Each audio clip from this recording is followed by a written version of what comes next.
questions that Blake gathered before this workshop. And I saw a couple of questions that I thought I could try to deal with, which have something to do with price setting and cost reduction. And so I'll touch more on the general ideas about that, but I will always be open to questions from anybody at the end if you want any further clarification. Okay, so let me share with you my PowerPoint presentation and get started. Okay, so let me see, hold on. Okay, there you go. Okay, so we're gonna be talking about enterprise budgets, and this is in the field of agricultural economic extension. Enterprise budgets are our most the highly demanded decision tools by the farmers. A lot of farmers actually use the enterprise budgets that are being developed by extension specialists in agricultural economics. And the reason for this is because it's a very useful decision tool for planning. A budget, an enterprise budget, is a plan.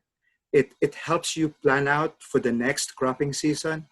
And the planning is very specific to an enterprise. So every specific enterprise would have a budget of its own. And the plan is comprehensive. A good way of describing enterprise budgets would be that it's your attempt to have a complete guide on what you need to account for. At the outset, when you plan, you want to be able to cover all your bases, and that's what the enterprise budget is trying to cover. And so tonight, I'm going to talk about the importance of making sure that we account for all costs and that there are no omissions. Because if we plan and our plan is incomplete, it omits certain aspects of it, then we end up making decisions that actually probably were not supposed to be made. Okay. So I'm going down now to the second purpose of it, which is it's a decision-making tool. Okay. It's a decision-making tool that helps you make the important decision right at the outset before you even start working on a particular business plan or a particular launching an enterprise. You are able to ascertain right before you do that if this is a worthwhile activity to do. And worthwhile meaning that in the planning stage, when the enterprise budget is put together, you already will have an indication whether this is something that's gonna allow you to make money or not. Also, this is going to be an important tool as you start implementing the enterprise. As you start, let's say if your enterprise is to plant corn, if you have already started the season, you've already planted corn, you can always go back to that enterprise budget midway to make some periodic audits to see whether there are certain aspects of your plan, whether there are certain costs that are going too much, that are going beyond what you originally intended it to be, and for you to be able to make timely adjustments before it's too late, so that at the end of the cropping season, you're able to make those adjustments will able to translate to some of your desired goals when you made the plans in the first place. So the plan, the whole thing about all this scribblings that I just put on screen is that just to emphasize the fact that an enterprise budget is a plan that involves both physical and financial components. I mentioned early on that these are budgets created by agricultural economists. So they are the ones that actually take care of the financial part of it. They gather information on prices from the market, but the physical part of it, physical part would be like how many pounds or how many ounces or how many bags of fertilizer. Those are the ones that are supplied by scientists, people who do experiments to be able to ascertain what are the ideal amounts, the physical amounts that will be involved in that particular plan. So an enterprise budget is not just the work of an agricultural economist, but it is a collaboration between agricultural economists and scientists, crop or animal scientists. Okay, so we put together all this this knowledge or the inputs from different areas of expertise, and we put together a really concise, comprehensive plan of what you need to do for a forthcoming planting season. An enterprise budget is something that is presented on a base unit basis. So we define a base unit for crops. It's usually 1 acre. You put together an enterprise budget for an acre of production. If it's livestock, if it's a livestock enterprise, it could be one head or some convenient size, depending on like the kind of livestock enterprise that you're dealing with. But it's usually per head. Okay, and the parts would be the first part, and I'm going to show you examples. The first part would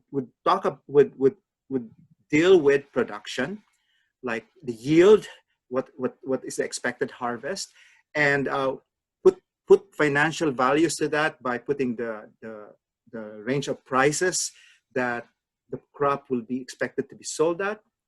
And then after the production portion, we go down to the level of the direct or variable costs, which would actually be a type of costs that, to be able to easily understand this, is just to remember that these are the costs that you incur that are directly related to what you're doing. For example, if you are planting corn, then it would be the seeds, it would be the fertilizers, and you see them explicitly being applied into the field.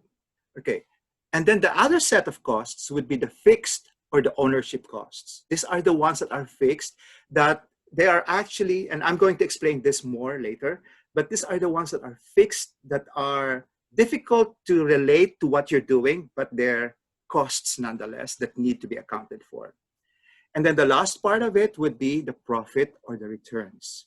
And the good thing about what the University of Georgia enterprise budgets that are being prepared is that our extension economists will develop budgets that give you several scenarios of like the average scenario, and what is going to happen if things go wrong a little bit, and if things go wrong substantially. And I'm going to show you a specific example about that. Okay, let me just explain more about the costs, because this is the thing that we need to make an important distinction of. So I said we need to distinguish costs that are direct versus indirect. Direct are the ones that in the budgets are called the operating costs. It's the ones that are directly applied to what you're doing. And the indirect costs are the ones that are being referred to in the budgets as the ownership costs, which are usually fixed. So that's one way of looking at costs or classifying. The other way would be looking at it whether it's variable or fixed. And variable, the word itself means that it's changing, it changes. And when we deal with variable costs, these are the ones that actually changes a lot because they're in direct proportion to the volume of production. If you plant more, then the cost will be higher. If you plant less, then the cost will be lower. In contrast to that, we also have fixed costs, which would be relatively unchanged over an output range. So whether you plant in an acre or 2 acres, that fixed cost will always be the same. So that there are 2 ways of looking at it. We can look at it in terms of either direct versus indirect, or in terms of variable versus fixed costs. Okay. Here's a sample budget, and later I'm going to lead you to the website where you can look at different kinds of budgets. But I chose this one because this is the one that will clearly illustrate the point that I'm making. So the top part I said is the production part, which would be the yield, the revenue part of it. And then this part right after that would be the direct and operating costs. So look at the examples of the costs that are included there that are directly related to the operation. And this is an enterprise budget for 1 acre of wheat. So this would be the seeds, the fertilizers, the chemicals, fuel, oil, lubrication, machinery repairs, labor, and interest on operating expenses. And I'm going to talk more about that in a while. The second kind of costs, the second category of costs would be the indirect ownership costs, which would include the machinery depreciation, machinery interest, machinery taxes and insurance, land charge, and miscellaneous overhead. And then the bottom part, which would be the important part for everybody, for a business owner, would be the profit, to see if this enterprise is going to make profit. And from our example here, this is an enterprise that actually is not going to make money, because there's going to be a net loss of $14.90 per acre. Okay, all right. So this is for a wheat budget, and this is the sections are standard. There's usually just these 4 sections, but the components in each section might change from one enterprise to another, or from one university to another, because it depends on the extension team, whether what kind of costs they want to emphasize. But there are like always some constants there that you will see from one budget to another, regardless of whether you go from one enterprise to another or from one enterprise budget developer to another. Okay, here's another example, this time for a livestock enterprise. This is for a cow-calf budget. And you see all 4 components there. You have the top part, the production or revenue. And then you have the first set of costs, the operating costs. And the second set of costs, which would be the ownership costs. And then there's profit at the bottom. Let me just lead you first to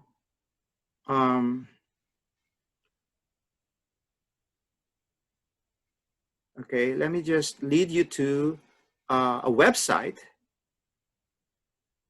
that I want you to be familiar with. This is the website of the department. And if you go to this link here, extension, you see that there's a sublink that they call budgets. And if you click that, hold on, there you go. And if you click that, that will lead you to the budgets that have been developed by our extension team. And so they're constantly updated. We have a number of, what's this, 2020 budgets here. Some of them are 2019, some of them are 2018, but most of them are actually 2020. And as you can see from this different kinds of budgets, that even within a particular enterprise, they would have differentiated budgets for operations in a certain part of the state. For example, you have a North Georgia cow-calf budget, which is expected to be different from a South Georgia cow-calf budget. And that's one distinction there, the location. So budgets can be very specific to the location. It can also be very specific to the technology that's being used. For example, looking at corn, you have a unique budget for dryland corn production versus a unique budget for an irrigated corn production. There's also like a dryland corn strip tillage and irrigated corn strip tillage. So you can have all those variations, and if just in case your own enterprise situation is not captured by the variations here, you can always approach the enterprise or the extension specialist in charge of your commodity to be able to see, to be able to explore whether that's something that that if they can come up with a modification that will cater to your own unique situation. Okay. All right. So let me, hold on. Let me just, okay, let me continue my, I don't know where I am now. Okay, irrigated corn software. Okay, here. Okay, so let me continue with my PowerPoint presentation here. Okay, so as I said, the Georgia budgets would show you different scenarios. Okay, if you go back to maybe I have it here, an example here. Okay, so these are the 5 scenarios. You have the median scenario, which will be in the middle, which is the average scenario. But it will also give you 2 kinds of scenarios, to the left and to the right. To the left, you have the more favorable scenario, and to the to the right will be the optimistic scenario, and to the left would be the pessimistic scenario, and to the far right would be the best scenario, and to the far left would be the worst scenario. So this will give you some leeway when you realize that as you are implementing your business plans, things can always go wrong. And so what the UGA budgets will give you is like an indication that if like some part of your plans don't go as projected or as expected, then so you can choose a scenario where to be able to predict what your eventual outcome will be. For example, if you look at this particular budget that the UGA has created, here's this part that's called sensitivity analysis over here. Then you have all these different scenarios, which this is the average, the middle is the average. This is the optimistic, this is the pessimistic, this is the best and the worst. And it will give you what your returns will be under different price situations. Okay, so that should be very helpful as far as planning is concerned. And if I can, I don't know if I have my time, still time. Let me see. No, maybe I'll just address that if that's brought up in the questions. But let me move on and talk about 2 costs that are usually omitted, not just in budgets, but by almost everybody. First one is overhead costs. What are overhead costs? Overhead costs are those costs that cannot be conveniently identified with a specific product or activity. They're usually the invisible part of the finished product because you do not see them being incurred as you are producing the product. Okay, I'll give you an example. For example, you are operating a landscape installation firm. Okay, so when you're operating a landscape installation project, that means that you have a crew of people who are going to go off-site to like a residential property, for instance, to do the work. So very easily, you will be able to identify the costs you will incur while you're doing the installation job in that residential property. But what you are forgetting is that while your crew is incurring all the costs, all the direct costs in that site that they're working on, you actually have a secretary in your office that you have to pay at the end of the month. You actually have your lights on in your office that you have to pay a bill for at the end of the month.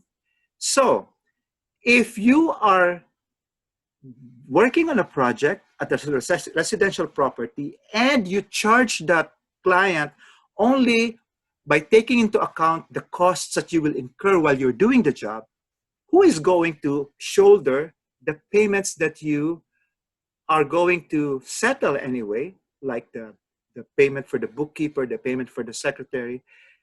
Those are the overhead costs. They are invisible because you do not really realize that they're being incurred while you're doing your job directly, but you have to shoulder them nonetheless. So that's the one that we thought that budgets and estimates of costs and profits should be able to take into account. We should not just be fixated on the costs that we incur directly related to what we're doing, but we should also take into account these overhead costs, which are actually fixed, which are incurred whether or not, regardless of whether we have a project, we are doing a project or not. Okay, so this can either be fixed or variable, and examples would be debt, depreciation, interest, rent, insurance, taxes, and like supplies, utilities, communication costs, and so on and so forth. And those are examples of overhead costs. The principle is that these costs should be charged to areas of the firm that indirectly cause these costs to be incurred. Okay? If we ignore overhead costs, then we will be inaccurately determining our profits. We may be overstating profits and understating costs if we omit overhead costs. An allocation scheme would be, one way of doing that would be like assigning them to different, would be through departmentalization, which would be like dividing your whole farm operations into enterprises and charging each enterprise according to what is fair to be charged to each enterprise. It could also be within an enterprise, you could also departmentalize the operations. For example, if you're talking about a grain elevator, you could have a grain handling department, a grain storage department, a farm supply department, tires, batteries, and accessories department, just like what I show you here. For example, you have like a whole, your farm is operating the whole range of activities. Then you can probably have an input department, which is just like somebody in charge of procuring and making sure that you have the inputs. And then a department that's in charge of production, a department that's in charge of processing, distribution, retailing. Regardless of how you departmentalize, the point is that these overhead costs need to be assigned to certain sectors or portions of your operations so that they can be paid for. Okay, allocation schemes. It could be in terms of square footage. For example, you have a whole building and your building is divided into different operations. You can measure the square footage. So the area that's being occupied by a certain section of your operation might be may be used to determine how to allocate. It could be in terms of horsepower hours if you're using a machine. It could also be in terms of like the contribution of that particular department to the total variable costs of your company.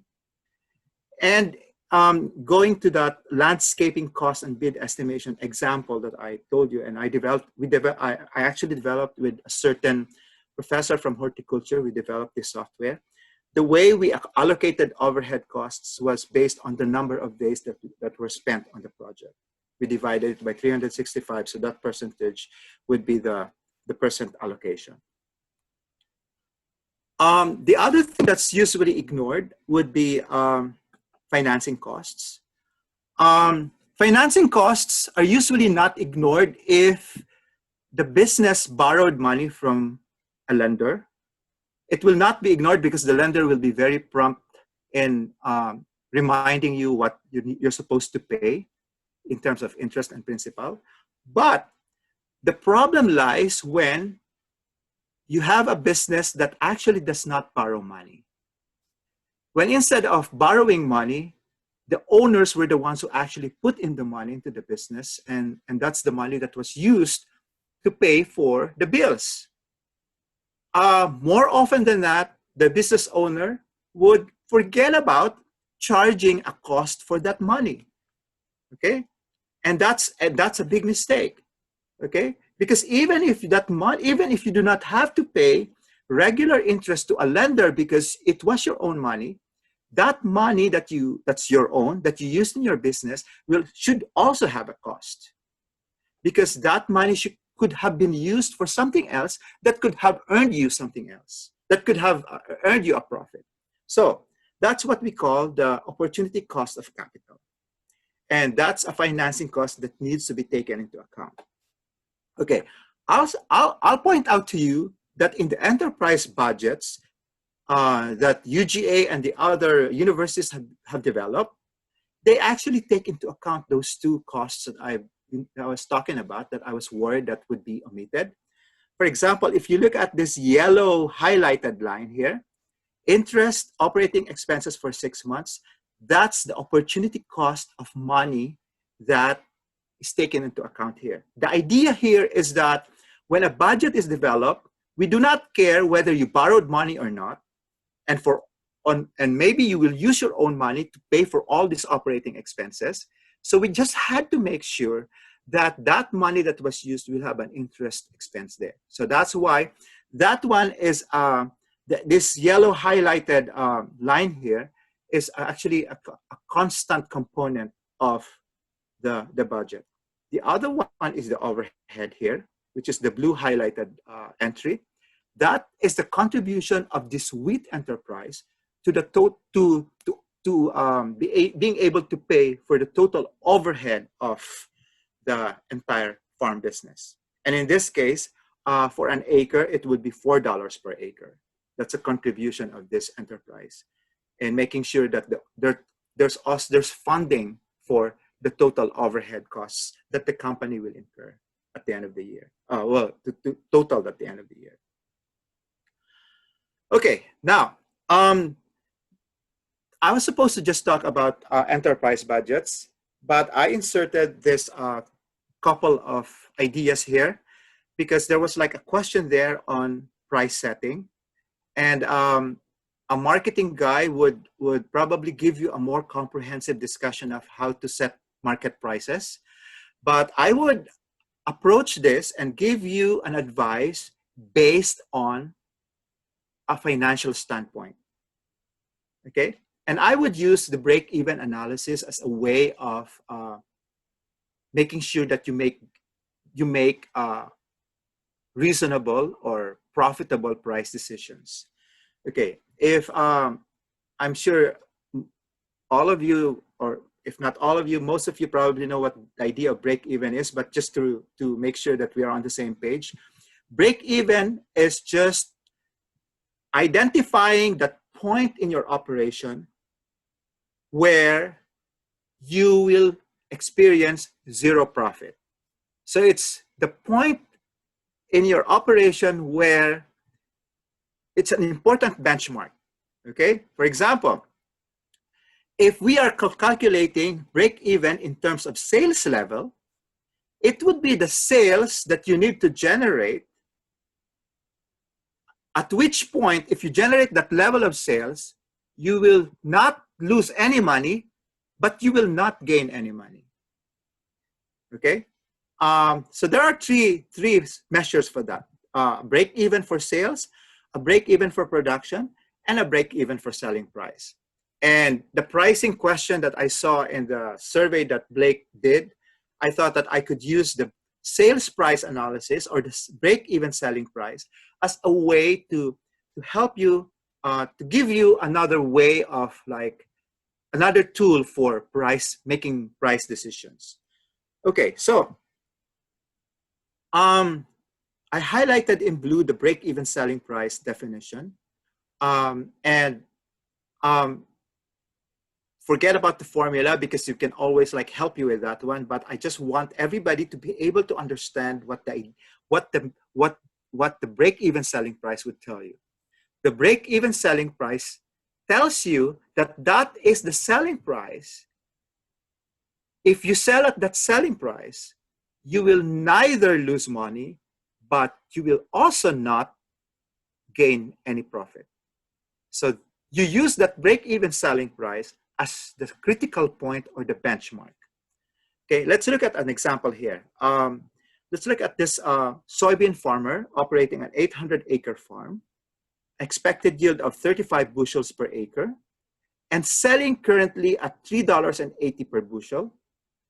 Okay, in terms of costs, fixed costs, we lump them into like one number, which is $36 per acre. And variable costs are like a total of $1.89 per bushel. Okay, so given those, we calculated break-even numbers. Okay, so the break-even production that was calculated was 15,078.53 bushels. So what you do is that you compare that with the current production, and what we're given here is that 800 acres times 35 bushels gives you 28,000 bushels. So the break-even production is way below the current production. So this tells you that your farm business is actually making money because you are producing way above the break-even production. Let's go down first to the break-even sales before we talk about the selling price. Break-even sales calculated is $57,298.43.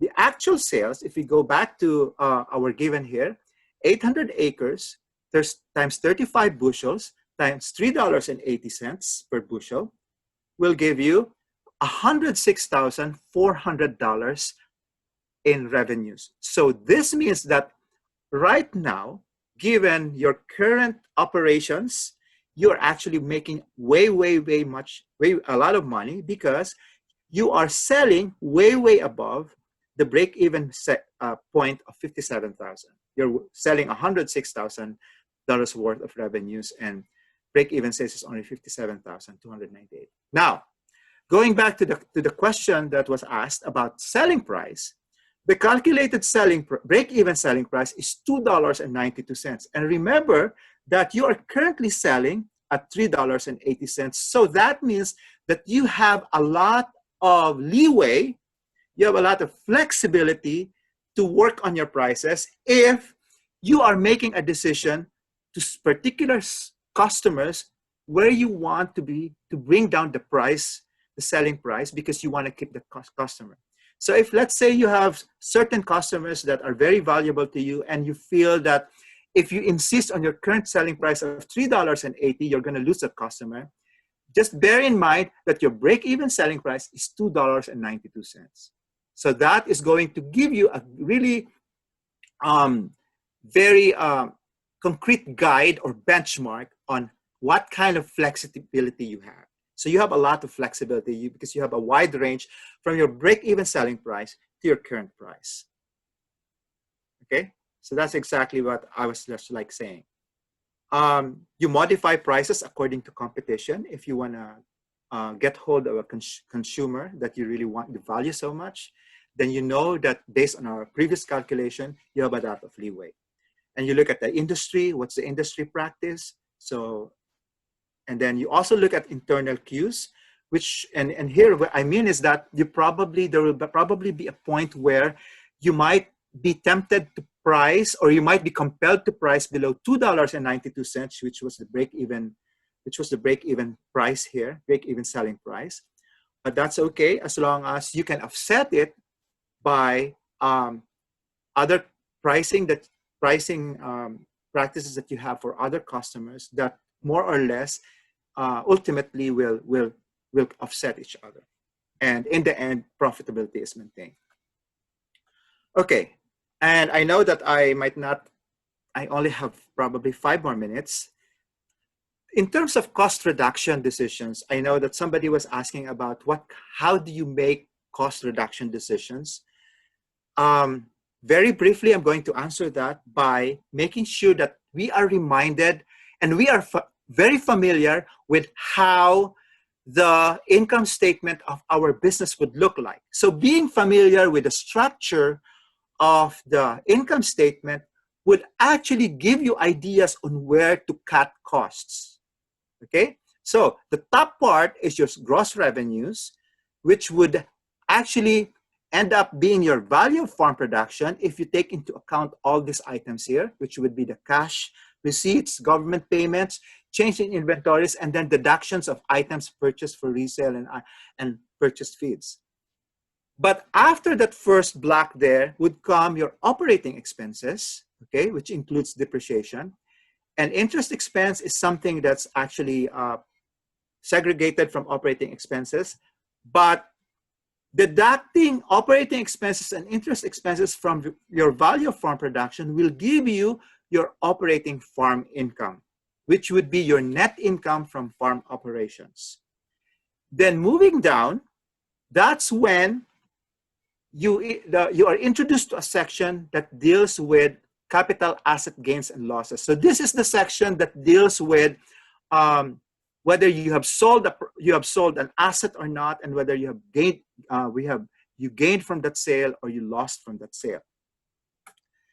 Then that will give you your net farm income before taxes, and after that will come your section on your non-farm transactions.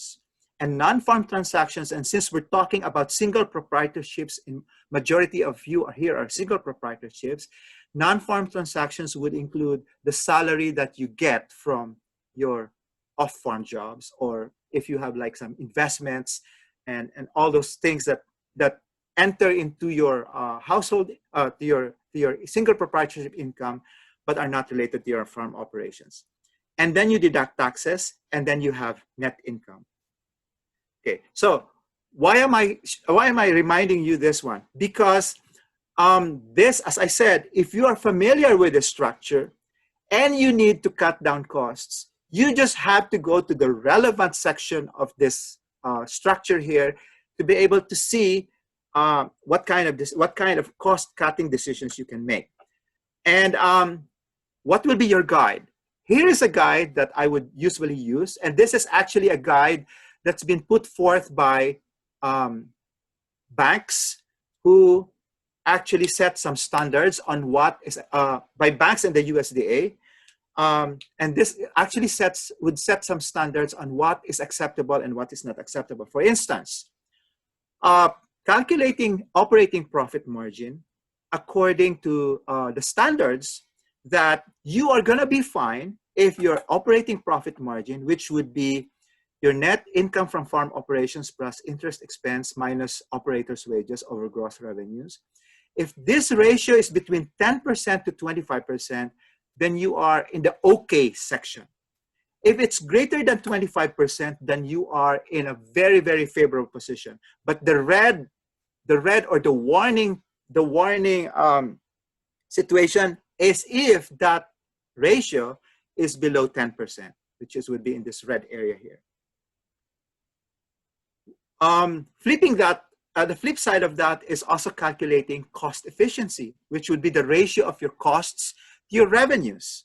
Okay, so operating cost efficiency, and if we go back to this one, which would be your operating farm income, the second blue, well, this one here, operating farm income, divided by your gross revenues. According to this, if you mostly own your assets, the yellow line, which would be the acceptable conditions, would be 65% to 80%. But if you mostly rent or lease your assets, then it would be between 75 to 85%. The overall net profit margin, which would be dividing the bottom line, which is the last entry here, the last blue row here, which is net income over gross revenues. That's something that would depend on what your personal business goal here, okay? What do you intend to be your net takeaway from your business? And so you probably are thinking of like, if you get the 10% net profit margin, you're happy already. But some of them would say, what's the maximum that I could get? So I would compare myself to industry peers. And for me, the best way is to look at what's happening in the industry. And this is a little bit old, but I think the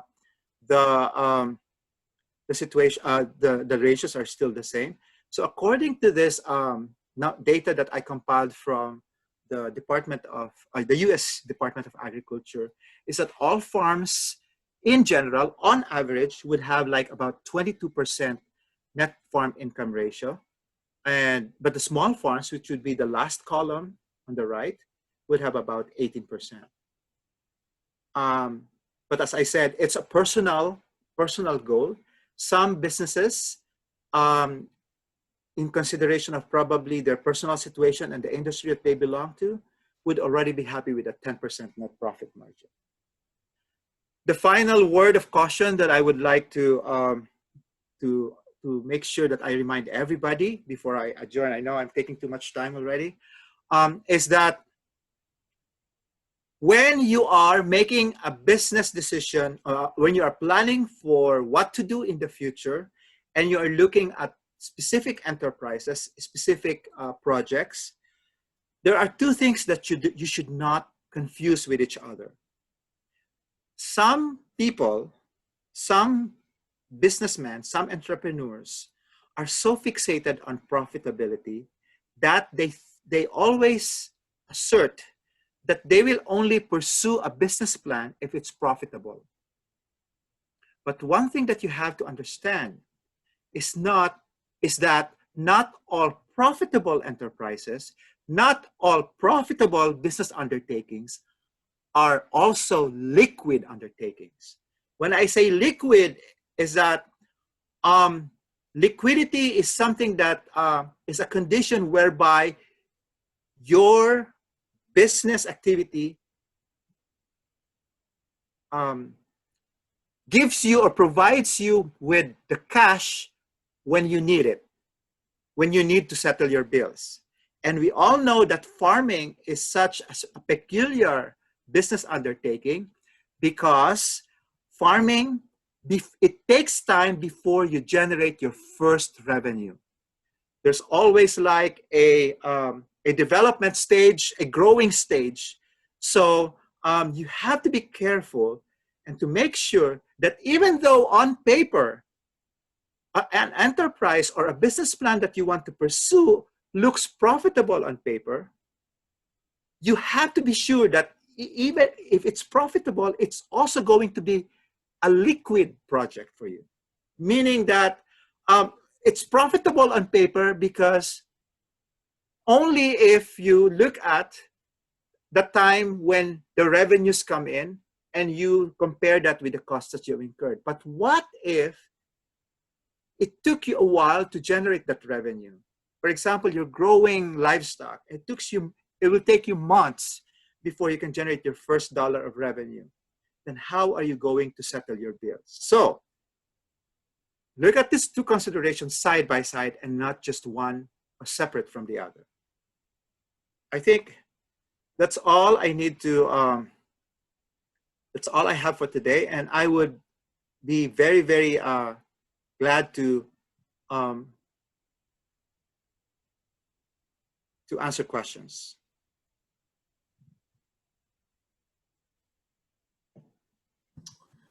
I don't see any questions in the chat box at the moment, Dr. Escalante.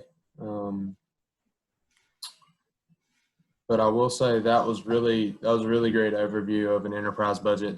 That topic is something that, you know, I think many businesses need a refresher on, even if they already know it. It's something that you definitely got to keep up with. I know when I was in your class, that was one of the subjects that stuck out to me. So I knew this was going to be very helpful for these business owners here on the call today, and those that aren't on here. I know if they have any questions, you would be comfortable with them emailing you directly if they're personal questions, correct, Dr. Escalante? Yes, feel free to email me, and I can direct you to the specialist. But I also encourage you to go to the website, and I think in our website they will identify specific people that you can approach for specific crops. As I said, we have specialists with specific responsibilities. I also would like to encourage you to get in touch with me for any credit questions. I deal with a lot of the borrowing questions, you know, farm service agency, farm credit system. That's actually my area of expertise. And what else? I encourage anybody who has a question to just send me an email, please. Well, Dr. Escalante, we appreciate you. I know everybody here is very, very thankful, and I'll be getting this information, everything that he went over, out to y'all in the next few days. Kind of shifting gears now to Miss Valerie. I believe Dr. Escalante has already made you the host. So if you would like to take over, you're more than welcome to. I will do that. So hello, everyone. I am Valerie McKelvin, and I'm with the Small Business Development Center. And, I'm going to jump into a PowerPoint that talks about who we are at the SBDC, what it is that we do. And a lot of what I'm going to discuss is how we can take what you've learned throughout the last 3 weeks and how you can implement it in your business. So if you'll bear with me while I get my technology to work and share my screen. Blake, can I get a thumbs up if you see? All right, good. Thank you. So the Small Business Development Center, we're here in Georgia. We have offices around the state here, kind of in this area in Southeast Georgia, though I know that not all of you are in Southeast Georgia. We have these beautiful faces that are serving you. So we've got an office in Statesboro and Savannah, and I work out of those offices. We also have an office in Brunswick. We have 17 offices throughout the state.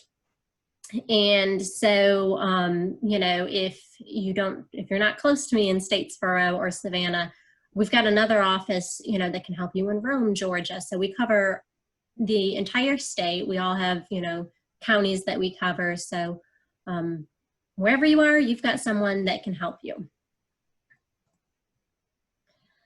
So as far as who we are and what we do, we're here to help small businesses. And we do this through 2 ways mainly. We do this through consulting and through continuing education classes, kind of like what you're doing today here. So we're going to talk about both of those, but really when we think about, who is it that we serve, it's these small businesses in Georgia that really make up our economy.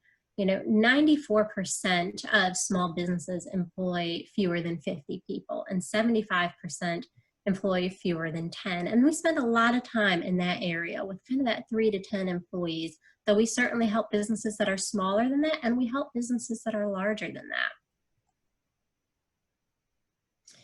And one of the things that we're held to is creating impact. So when we work with clients, we don't just want to help you one and done with an issue. We will, but what we really want to do is help see your business grow. We want to see that you are generating more sales, that you're hiring people, that you're more profitable, and that you're really building equity in your business, which is so important, especially in agriculture, to build that equity.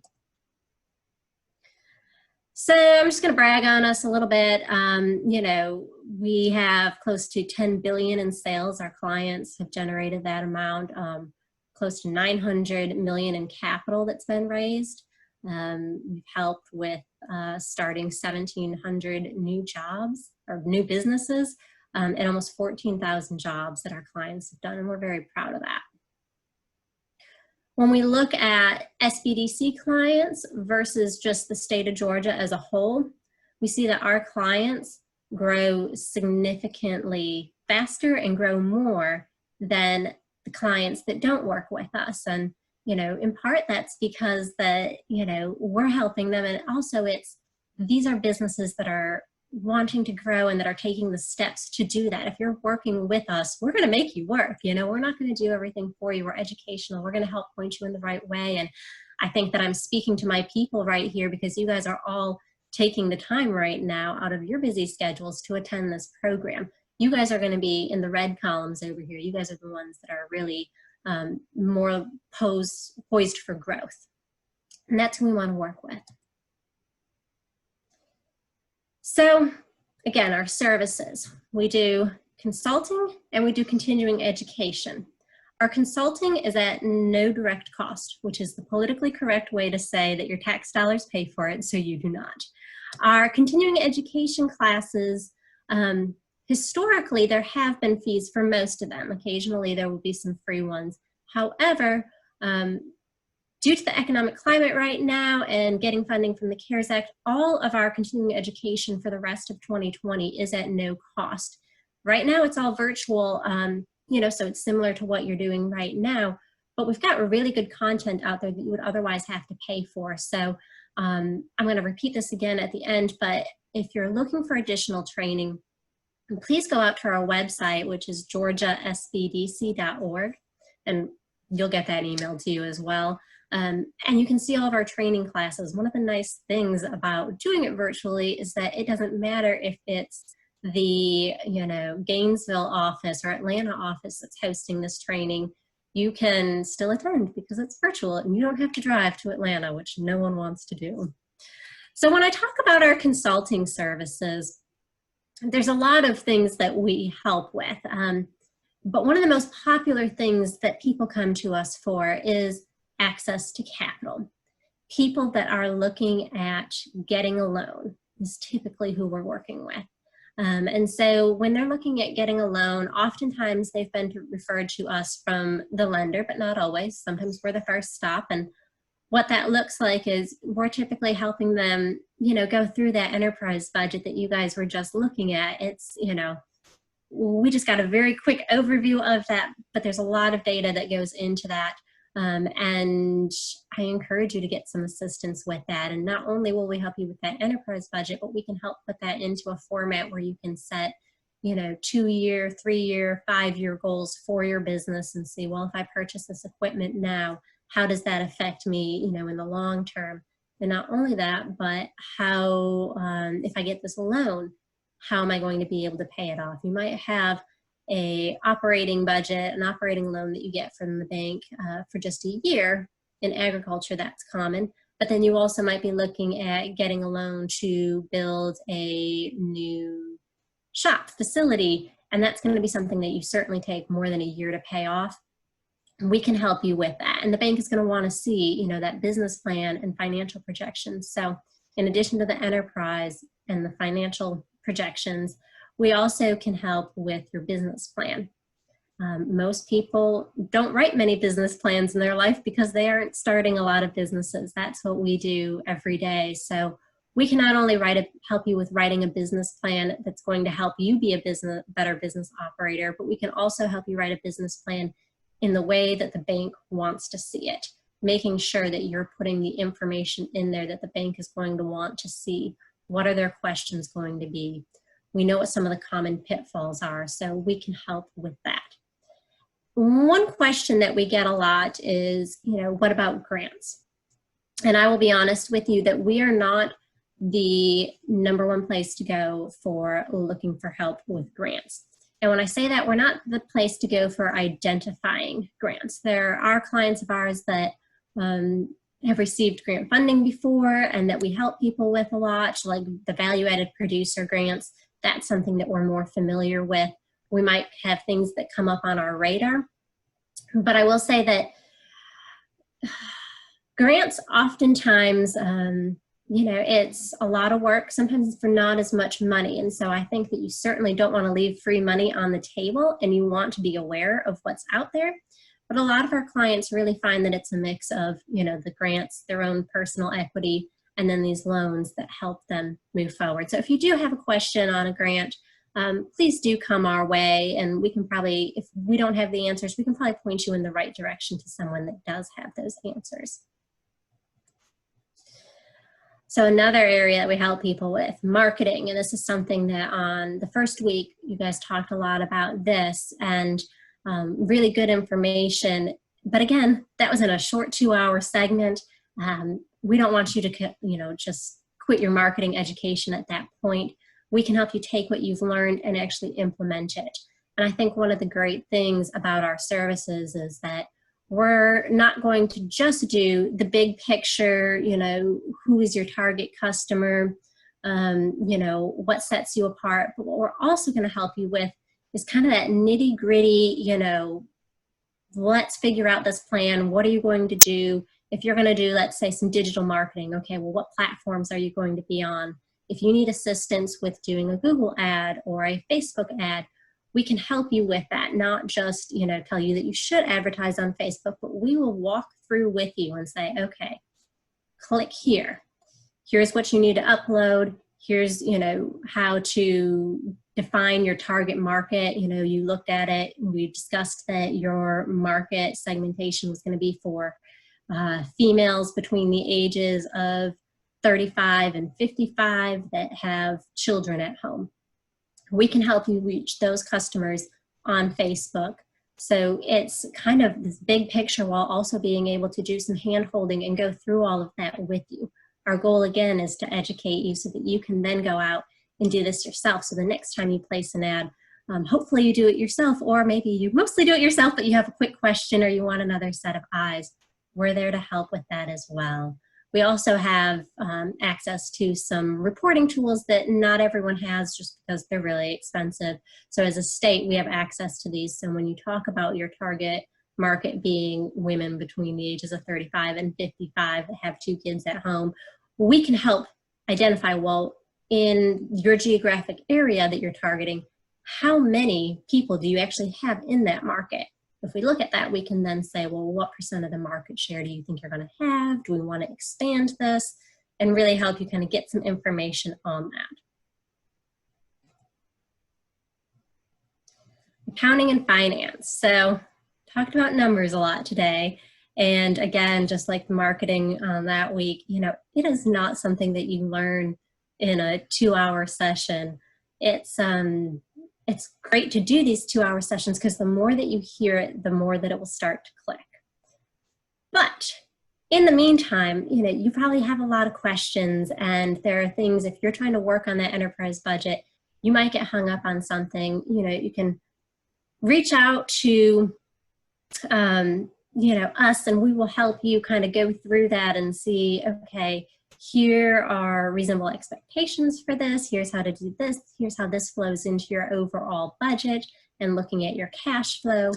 We're really big on, you know, helping people get that financial plan in place, not just their business plan that says who they are and who they're selling to, but having that strong financial plan.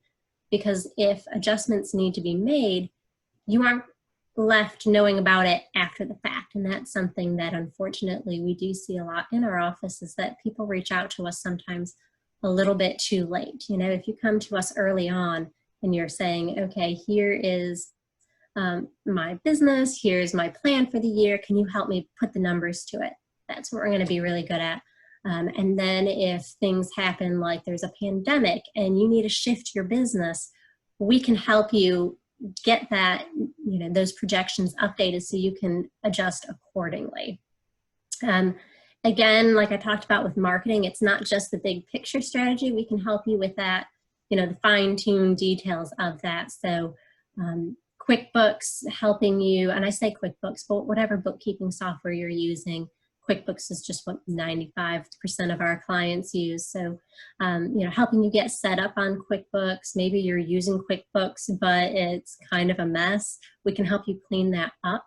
We can help you use the reports that come from QuickBooks to make financial decisions for your business and be able to judge the overall health of your business. And then management. I always tell all my clients that I'm not an attorney, so when there are some labor law things that we cannot touch. However, when it comes to general compliance, making sure that when you're hiring someone that you're doing all of the required paperwork that goes along with hiring them, and same with when you're firing them, there's paperwork there too that you need to be doing, or even, you know, if you're not firing but they leave by their own choice, there's a lot of paperwork there. So we can help walk you through that and make sure that you have good HR practices in place. We can help you when you're looking to hire someone, making sure that you've got a good job description, helping you find talent. Pre-COVID, I know that this was one of our clients' biggest struggles, was finding quality help. It's amazing how difficult it is to find someone that wants a job.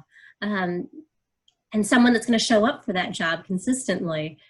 We help people with finding that. And I think that being a small business, oftentimes people feel that, you know, they can't compete with, you know, like locally here, we have Gulfstream and some of these larger organizations. But there are certain traits that a small business has that are going to be more rewarding and more fulfilling for someone, even if it's not the highest paid job or the job with the best benefits. And working in agriculture, that's a whole nother benefit that a lot of, I mean, that Gulfstream is not going to be able to compete with, that a lot of other industries aren't going to be able to compete with. So how do you put that value proposition out there so that you can attract quality people whose values are in line with yours and who are going to value what it is that you bring as a small agriculture business? We have some other initiatives at the Small Business Development Center. I'm going to run through them. I don't know if you really care, but maybe you do, or maybe you know someone that does. So talking about international trade, we've got a team that does that. So if you are producing a product that you would like to ship overseas or, just internationally, we have a team that can help walk you through that. If you're looking to import, we have a team that works with that as well. So if you want to explore this path, they also do some continuing education classes. The Export GA and Export U are both classes that they do. When it comes to ag clients, I have had to bring them in here recently to help with someone that had a processing facility. And part of that was that they were importing some product, and they were also exporting their product, and the bank required them to have an export plan. And so our international trade division was able to help them create that. We also have an office for minority business development. A lot of what they do is help people that are looking to get in with government and other large businesses that have contracts to do businesses with minorities. These are the people to talk to. They can help you go through, what do you qualify for? At what point do you qualify for it? How can you get those contracts? How can you best position yourself? They're a great team to help with that. We also have a medical, veterinary, and pharmacy side of it. And I bring this up to you just because I think that there's a lot that our ag clients have with this, and that we help these people because they're often highly educated and they're very skilled in a certain area, being that medical or pharmacy, and then all of you with ag. But it doesn't necessarily mean that they've received an education on how to run a business. And really, that's a lot of our business owners. They have a skill or a trade and they're very knowledgeable in that, but they probably have some holes missing. And especially while they're a smaller business, they are wearing many hats, and so it's not enough to just assume that their CPA will, take care of their accounting, or that this marketing firm that they've hired is going to do all that. Oftentimes, a lot of things still fall on the individual business owner. So we've got a group that helps with those as well. And we do have an ag team that is made up of consultants that still work with other practices, but we have kind of this team throughout the state that works specifically with ag, and we partner up with Extension a lot with our ag clients because, again, they have that expertise in, kind of more the hands-on ag side of it. Well, we're going to bring in that business component. So we do have training, like I mentioned, and right now all of that is virtual, and right now all of that is free. So again, if you went out to our website, which is georgiasbdc.org, you could see a list of all the training, all the different times that it's being offered. So let's say that on the marketing day, you discovered that, your customer is really someone that spends a lot of time on Instagram, and you want to get better at using hashtags and doing ads on Instagram and, just being able to build up your Instagram platform. You can do a little bit more of a deep dive than just a general marketing program with some of these programs. So go out and look to see what's being offered. I will be honest with you, we have had to do a shift in our practice, just like all of you have with COVID. And so while we like to have most of our continuing education classes up on our website at the beginning of the year, we've had to kind of pivot that, and so we're adding things every day. So it's not a stagnant website. Please go out there and check it now, check it again next week. When you're looking for training, just go out, see what's being offered, each month, and go from there. And that's really all that I have to say. I guess, I do want to mention a little bit more specific to our ag clients. I think that being a business owner is it's kind of a lonely place sometimes, and you don't always have someone to bounce ideas off with. And I think that's even more true for a lot of our ag clients. Oftentimes, our ag clients are in rural areas. They aren't, going out into an office every day where they're seeing a lot of people, though none of us are doing that right now. We're there to kind of help bounce those ideas off of, to help people really go through their business and, think about best practices. I think that it can be lonely sometimes when all of the answers have to fall on you. And I want you to know that there are other resources out there. Again, there's no cost for us. So please reach out and, we'd be happy to help. And that's all that I have. I'm going to turn this back over to Blake, but please, if anyone has any questions, let me know. Thank you, Valerie. That was great. I know I learned a few things myself, and I'll probably be checking out some of those free classes. There's some really good resources the Small Business Development Center has. It's a great resource for you to access as you grow. Like Ms. Valerie said, they're not there to do everything for you, so they really teach you by letting you do it yourself, and I think that's a great policy that they have, and it really shows. She showed you the numbers, so the numbers don't lie. So I appreciate you speaking, Ms. Valerie. I'm gonna get this presentation out to everyone, so y'all all will have it. So the website, the presentation, everything like that. The recordings will be available towards the end of the week once I get this one uploaded. I don't see any questions in the chat box right now.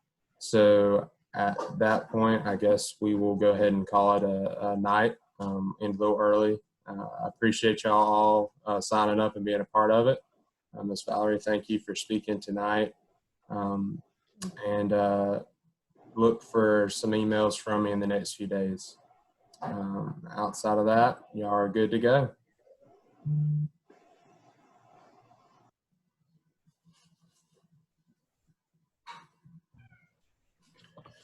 Blake, is Dr. Escalante done left?